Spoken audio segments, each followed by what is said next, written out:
Hello and welcome back. Today we're going to have a look at a TryHackMe room, and we're going to be doing enumerating Active Directory. Now this starts with us.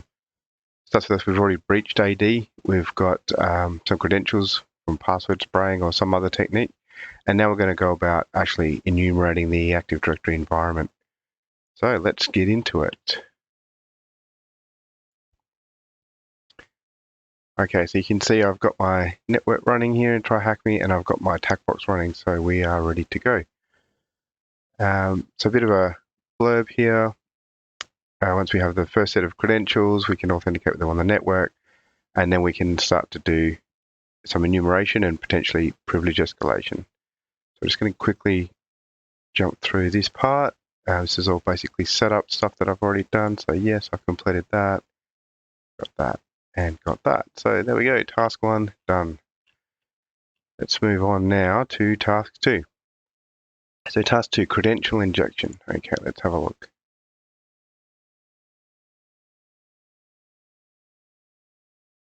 Okay, so we can see here that we can do some credential injection into memory using the run as command. So we've got some AD credentials, but we're not on a domain joined machine. So we still want to use those credentials to try and connect to the AD environment so we can enumerate it, but we may not have a domain joined machine to the actual Active Directory. So there's using the run as command, we can actually inject those into the memory of our attack machine, and then we can use those credentials to start to do some enumeration. So just quickly here, we can see there's some parameters we can use with the run as command. So net only, since we're not domain joined, we want to load the credentials for network authentication, but not authenticated against a domain controller. So basically, commands executed locally on the computer run in the context of your standard account, but any network connections will occur using the account specifier, which will be our breach credentials. Obviously, user provides the details of the user, and command.exe is the program that we want to execute once the credentials are injected. And obviously, you can use anything, but command's a good place to start. Now, this is a bit of a funny one. It's always DNS. So if you've worked in any type of IT, no matter what the problem is, it's always DNS. But actually, for this one, we're talking about something a little bit different. So this is just setting up your own Windows machine. We need to configure some DNS, blah, blah, blah. And then we want to get down to actually looking at, can we actually enumerate the sysvol volume? So sysvol is part of Active Directory. It's quite important. It's how group policy objects and other things are pushed down to machines. So let's have a quick look here using the credentials. Yeah, okay, so it's not actually asking us to do much here, but what we'll do is we'll connect to our jump box.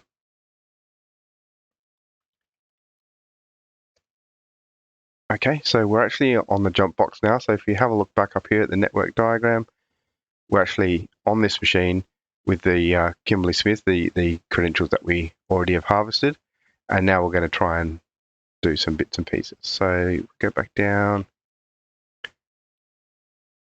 If we look at the command up here, if we look at the sysvol, so if we run this command from the jump box machine, we can see if we can actually pull down the sys volume. So let's do that. Yep, and we get a response. So we're sitting on the jump box as Kimberly Smith, and you can see we can actually grab down the sysvol volume, which is expected. We should be able to do that. Now, something interesting here, IP versus hostname. So, is there a difference? And yes, there is. It boils down to authentication being used. So if we provide the hostname, as we did, then that authentication is actually going to use Kerberos to start with. If we use the IP address, it will go to NTLM. So there are differences between that. The way Kerberos operates, the way NTLM operates, and what detections may be in place. But basically, it gives us some ability to try and use different techniques to get around some detection. Okay, so if we had used the run as command, we would have injected those credentials into memory, and now I've got a few questions to answer here. So what native Windows binary? So that's just run as. Submit that. Yep, okay.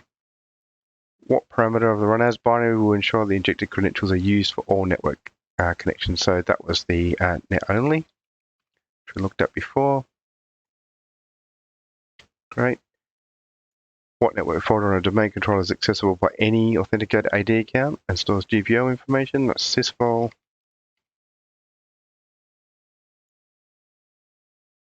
Okay, now when performing the sysvol enumeration, what type of authentication is performed by default? Now, if we remember when we read a little bit higher, if we use the host name, it's going to use Kerberos. If we use the IP address, it's going to use NTLM. So this will be Kerberos authentication. Bang. Okay, we have finished task 2. On to task 3.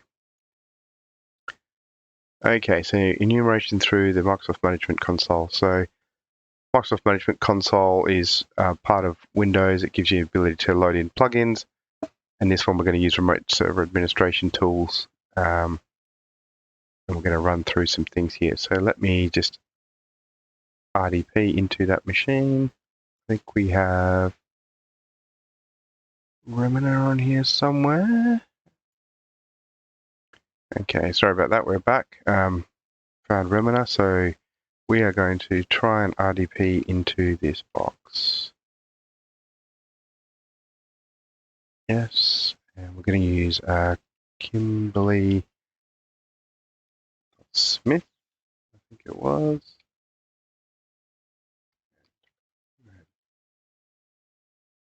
Maybe I got that wrong. A bit of a spelling mistake there. Kimberly.Smith. There we go.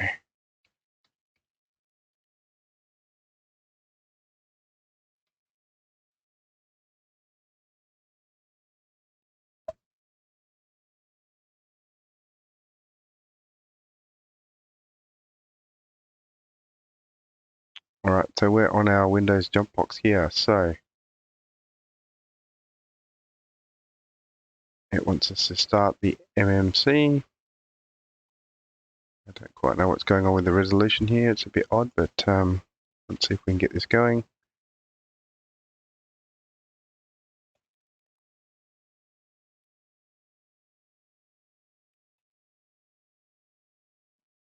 Okay, so we have the MMC up. So we want to add a snap-in.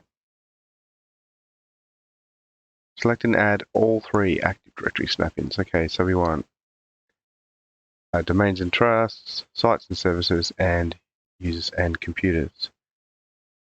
Yep, okay, so we add them. Okay, and you can see we've added all 3 snap-ins. Now we can go through and start to configure these. So right-click on domains and trusts, click Change Forest. That's right. Click OK. Same for sites and services, and same for users and computers.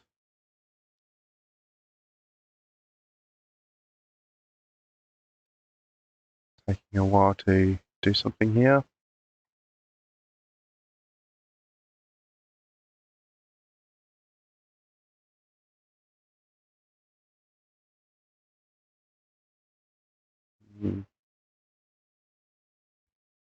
Let's just come back to this in a second. Okay, so we're back. I've configured that now. Just took a little while for that to go through, and now we're ready to go. So first look, Active Directory users and computers. So let's have a look. So let's expand the domain, and we can start to have a look at what's in our Active Directory structure. So let's take a look at the people directory. Okay. people IU perhaps. Okay, so you can see we've got a bunch of departments here, and each of these departments will have users. Okay, clicking any of these will allow us to review their properties and attributes, and we can also see, yep, so if I bring up, say, Aaron Conway, that resolution's a bit odd, but you can see, we can see the credential, we can see the properties of this user. We can have a look at their account. We can see other things in their profile,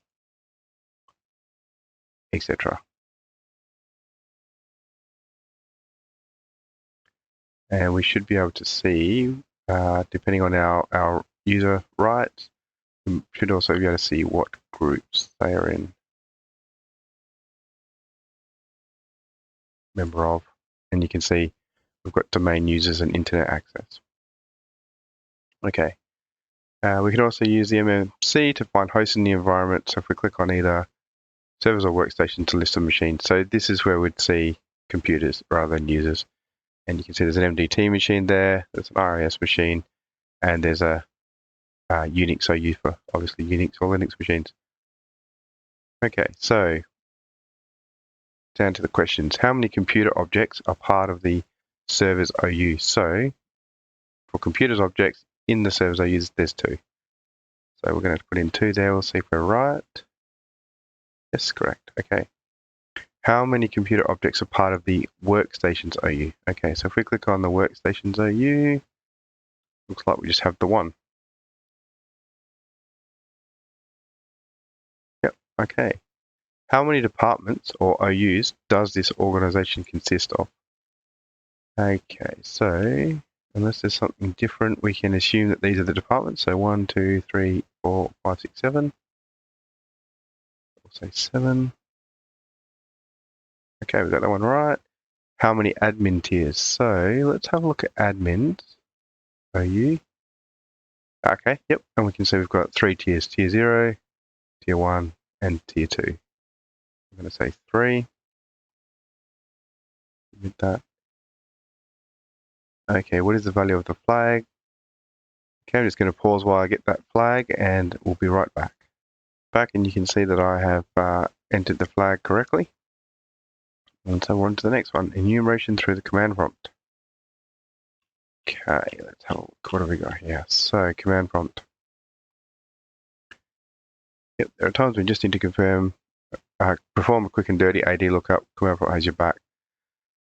So yeah, basically built-in tool. Don't need to run any, GUI tools. Don't need to install anything. We can just go straight to command prompt, and we can start to get some information about our AD environment. So I'm just going to get into the command prompt.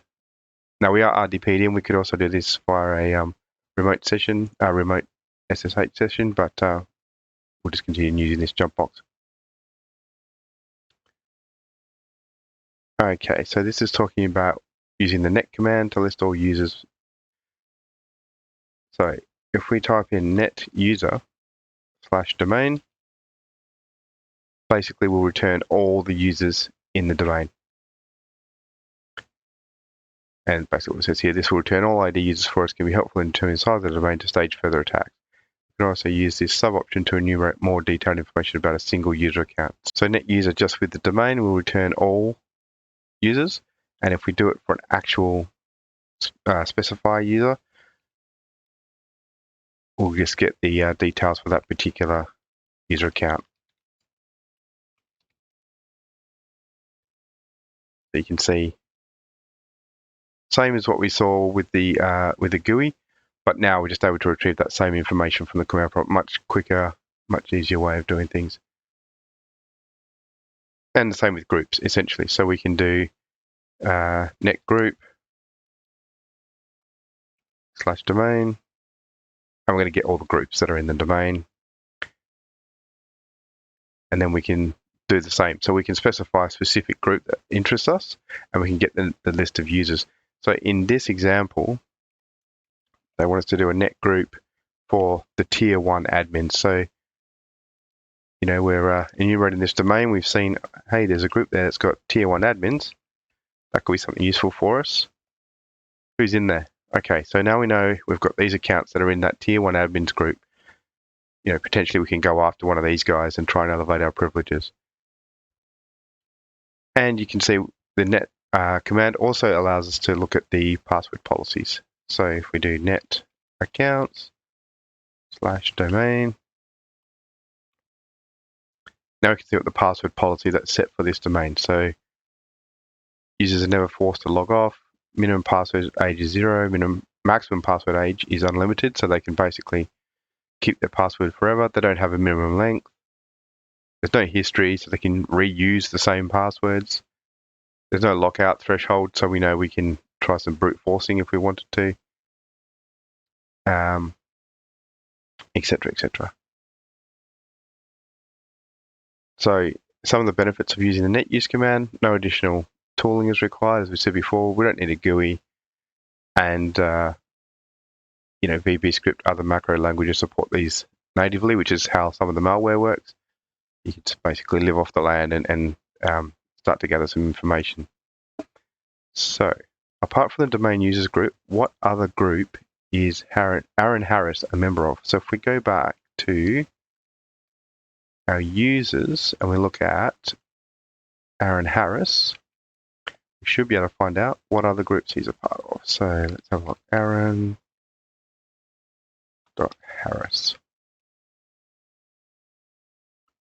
Okay, let's have a look. What do we see here? Okay, local group memberships, none. Global group membership says he's a member of domain users, which we needed to do. What other groups? The only other group is internet access. So that should be our account. Internet. Oops. Submit that. Great. Okay. Is the guest account active? So we should be able to do the same thing, but this time for the guest.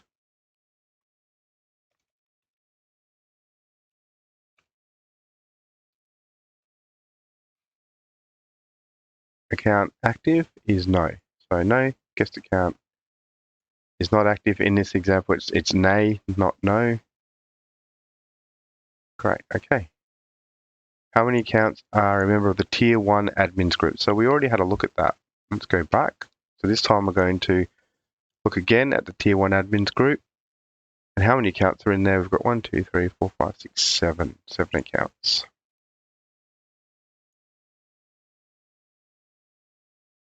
Okay. And what is the lockout duration of the current password policy, which we were just looking at? We'll go back to that. Or not. Here we go. Lockout duration of the current password policies. Lockout duration is 30 minutes. Perfect. All right, another task ticked off. Let's move on to PowerShell. Okay, so PowerShell is the upgrade of command prompt. Microsoft first released it in 2006. It has the standard functionality command prompt provides, but also has commandlets, which you can just add in like extensions to make PowerShell do more things for us. Okay, so using our SSH terminal, we can upgrade it to a PowerShell. Okay, so for this one, we're just going to get rid of our RDP session. Actually, I'll just minimize it. And we're going to go back to our SSH session here. And we are going to upgrade it just by typing PowerShell. Okay, so you can see now we've got a PS in front of our command prompt here. So we're running in PowerShell. And now basically similar to how we did some enumeration with command prompt, we can do similar things with PowerShell. In fact, probably a bit more powerful. So you can see here, get AD user. This time it's Gordon Stevens. This is the server or domain we want to use, and we want to get all the properties. So you can see, yep, the account name we are enumerating, properties, star will show everything, and the server. Because we're not domain joined, we actually have to tell it we want to use this domain controller or look for the domain controller in this domain. And then we can use the filter parameter, which gives us, more control over what we want to, how we want to see things displayed. Same for groups. So we get the AD group administrators, and again, we want to specify what server we need. And then we can use the get AD group member to enumerate through and grab the membership of that group. And then we can do things like the get AD object. So in this example, looking for all AD objects that would change after a specific date. So we set a variable of change date. This is the date. And then we can run a command to say, we want to get all the objects where it's been changed greater than the date we set before, include deleted objects, and again, specifying that server. And it's returned a couple of deleted items here. And if we wanted to, for example, perform a password spraying attack without looking at accounts, we can use this to enumerate accounts that have a bad password count that is greater than 0 to avoid these accounts in our attack. So basically, it's just saying we can use the filter to look at bad password counts that are greater than 0. And we can use get AD domain to retrieve additional information about the specific domain. Okay, and yes, so we can actually use set AD account password to actually alter AD objects. So in this case, we're going to set a new password for Gordon Stevens. Okay, so what is the task here? What is the value of the title attribute of Beth Nolan? Okay, so we want to go and find the title attribute for Beth Nolan. So if we go back up here to users, okay, and we want to get a specific user, we can just use this command. So get AD user identity Beth.Nolan, it was in this case, and we want to put in our server. And we want to get all properties. So let's go properties, IES, and star. And let's see what we get. Okay, we've got some information returned, and the title is senior. Okay, so put that in. Okay, what is the value of the distinguished name attribute of Annette Manning? All right, so yeah, we'll retrieve that for Beth. So let's do the same, but this time we're going to run the command for Annette Manning. So we just need to change the identity.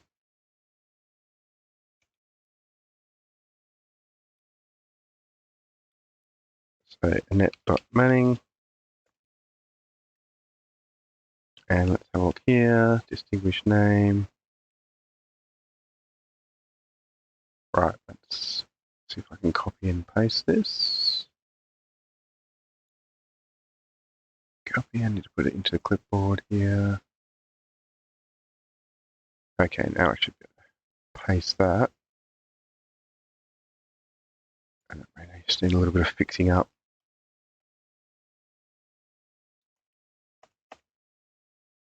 I think that the rest of that should be okay. Yep, all right. Great. Got that one. Okay, next question. When was the Tier 2 admins group created? Okay, so go back up here and we have a look at groups. And we want to get the Tier 2 admins. So this time, just clear the screen here.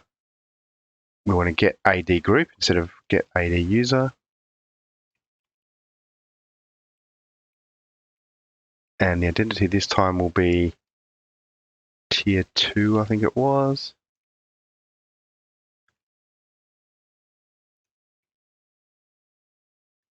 Just double check that it was Tier 2. Tier 2 admins group.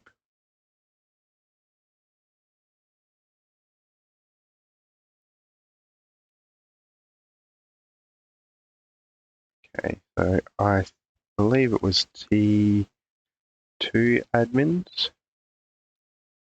Could have that wrong. and the server.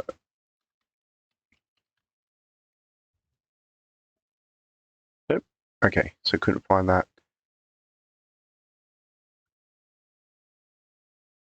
So we just need to find out what that was. So we can go back, we can either, I could enumerate it through PowerShell, we could go back to our remote desktop session and connect back to there. We could find it by there. So if I just jump in here, and we'll jump back in as Kimberly Smith.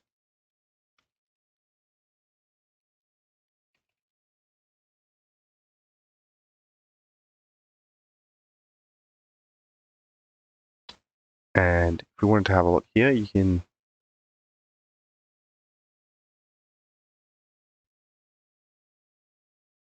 browse to the groups here. What have we got? We've got tier 2 admins as a security group. So that's basically what we're looking for. Now we could have done that via the command prompt as well, or we could have done it via PowerShell, but I just want to show exactly what it looks like in the GUI here. And you can see group name is just tier 2 admins. But that's what we need to search for. So if we come back into our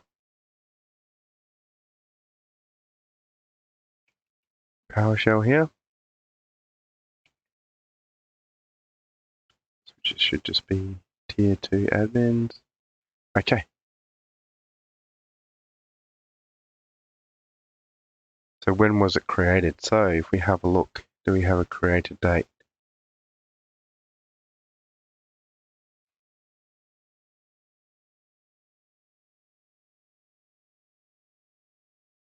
No, we don't.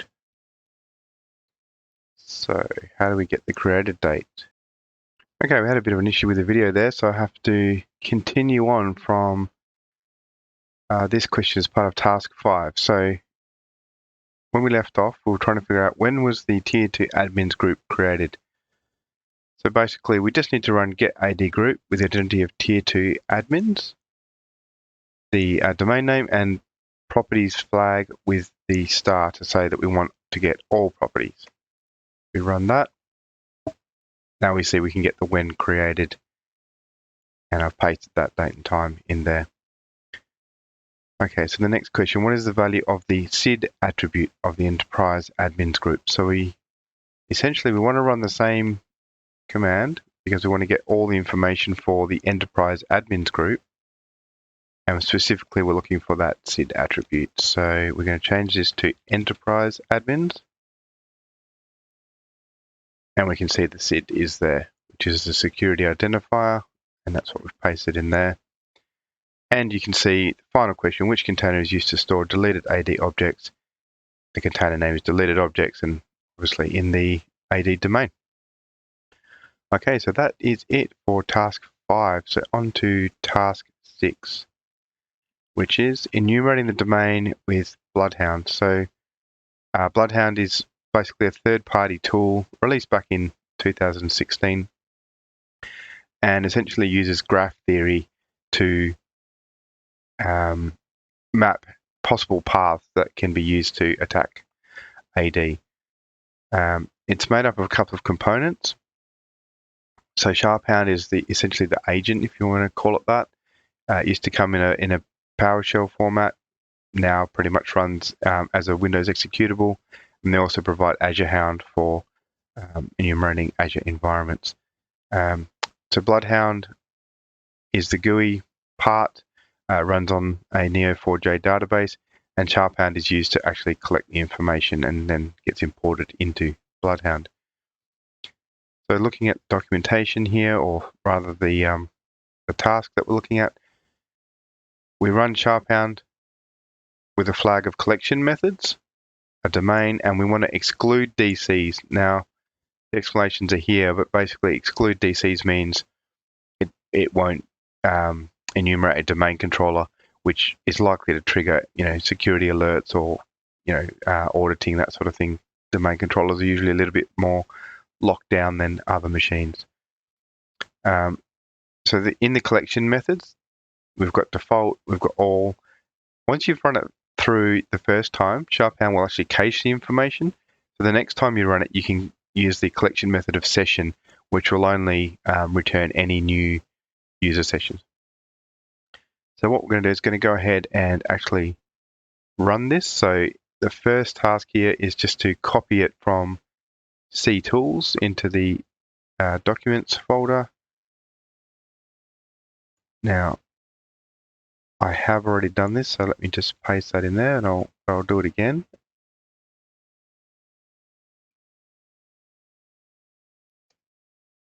Okay, and then if we go to the Documents folder, do a quick look. Okay, you can see we've got TryHackMe there, and you can see I have actually run that once before. Okay, so now we're just going to run TryHackMe like this with all collection methods and exclude DC. So I'll go ahead and run that.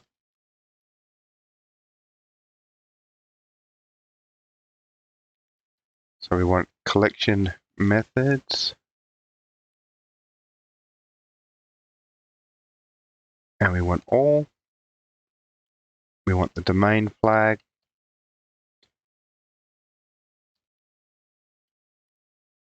and we want to exclude DCs. So we're going to run that. Oh, and again, I forgot to type in the correct syntax for PowerShell to run that. Okay, and it's off. So we'll just give that a few minutes to run. Basically, TryHackMe will create a zip file, and we can then import that into BloodHound. So while we're waiting for that, we can actually spin up BloodHound just by clicking on the icon here in the attack box. There's another way of doing it here through the console. We can run a Neo4j and start that, and then it will bring up BloodHound, but the icon works just as well.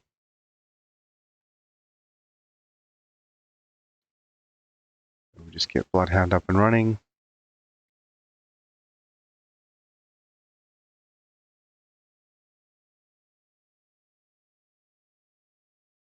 Okay, we'll just wait for TryHackMe to finish.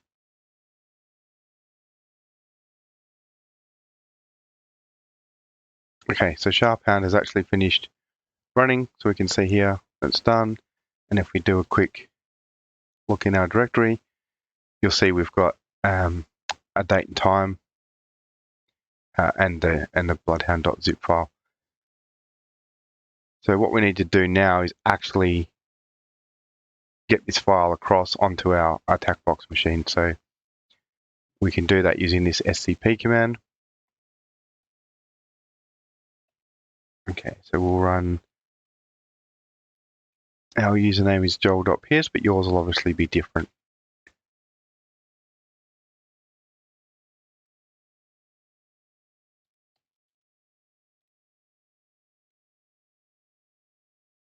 Okay, we want to grab the C users joel.pierce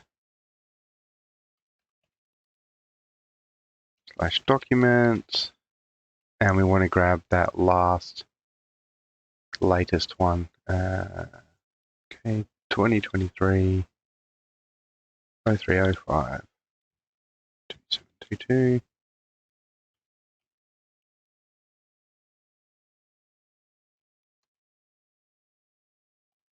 Okay, so we're just going to grab that file.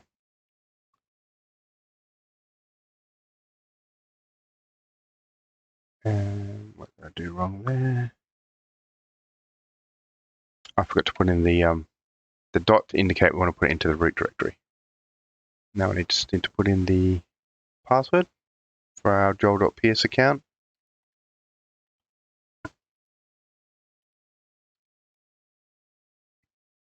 Okay, now that's been copied across.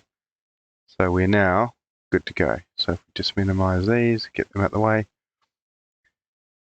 Now to import that file, we simply browse to our home folder where we placed it. And then we just grab the latest file and we'll drag that onto the desktop. to BloodHound, sorry. Let's just have a quick look here. Which one was the last one? Okay, so we can see now BloodHound is actually importing all of that information. So it's going through, it's importing computers, you can see users, you can see groups, containers, domains, GPOs, OUs, etc. So once that's finished, we can continue on with the tasks. So the first thing to note is the database info. So by clicking on the little hamburger icon up here, we can look at database info tab, and we can get information about, this is all the stuff that SharpHand has actually pulled in. So 2,033 users, 59 groups, etc. It just gives us a bit of information about what we've been able to retrieve. Now, for node info, we can actually search for a node, which is basically an AD object. So for us, if we looked at our account, joel.pierce, we click on Joel's account. Now you can see we have some node information. It basically displays properties about this object. So we can see the password that was last changed, the last logon, whether the account's enabled, whether it's ASREP roastable, etc. There's a bunch of stuff there that we can look at. The other thing that's available to us here, which is built by the creators of BloodHound, is some analysis queries. So some really helpful things we can just go and look at straight away. As an example, if we went and clicked on Find All Domain Admins, you see we immediately get a view of who has domain admin rights within this domain. So we can see that administrator is directly added to the domain admins group. And we have Tynus Green, who is a member of Tier 0 admins, which is actually a member of domain admins. So he gets his domain admin rights via group membership. Okay, and then back down to the questions. So what command can we use to execute SharpHound and request that it covers session information only on the domain without touching domain controllers? So as we saw before, we ran sharphound.exe with the collection method of all, but since it's already run once, we can just change that to session. We want the same domain, and we want to exclude the domain controllers. So this is essentially the correct answer here. Apart from the Kerberos ticket granting ticket account, how many other accounts are potentially Kerberoastable? So the way to find that out, let's go and have a look at the analysis queries, and we'll go down to Kerberos, and we want to know what other accounts are Kerberoastable. So let's click on this one, and bang, it gives us that information. So there's the one that we already know about, but we can see there's a service LDAP, a service AV, a service file copy, and a service MDT account. So there's an additional 4 accounts that are Kerberoastable. That's the correct answer for that one. How many machines do members of the Tier 1 admin group have admin access to? This is referring to a group, so we need to put that in as a node. So we'll just get rid of Joel here, and we'll put in Tier 1. Oh. Tier 1. There we go, admins. And if we have a look at the node info, we're wanting to find out how many machines does this group have access to, admin access to. So if we go down in the node info here, we can see, okay, local admin rights, there's 2. Let's have a look at that.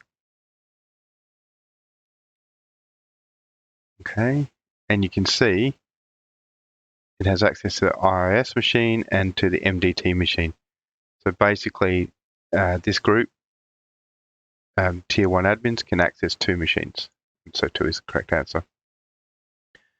And the final one, how many users are members of the Tier 2 admins group? So similar, we'll just go here and we'll put in Tier 2. Okay, we'll select that group.